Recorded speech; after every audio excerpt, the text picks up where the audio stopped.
Grab yourself a drawing and let's transform it using Adobe Firefly. Here I have a sketch drawn by a kid who's curious what it would look like in various styles. Jumping over to firefly.adobe.com, I'm going to start by describing the scene, a house and a dog outside on a sunny day. When we initially press generate, we're going to be left with a more photorealistic output that doesn't line up with our drawing.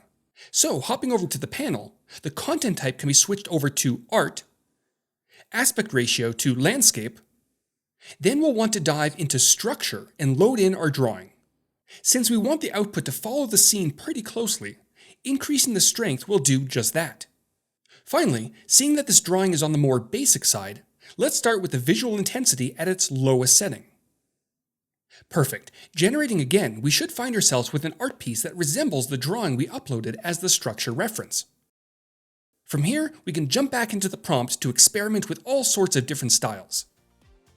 Detailed oil painting, made of yarn, clay, the list goes on. If you try this out, I'd love to see all of your fun generations. Send me a reply on X, let me know what else you'd like to learn, and I'll see you all next time.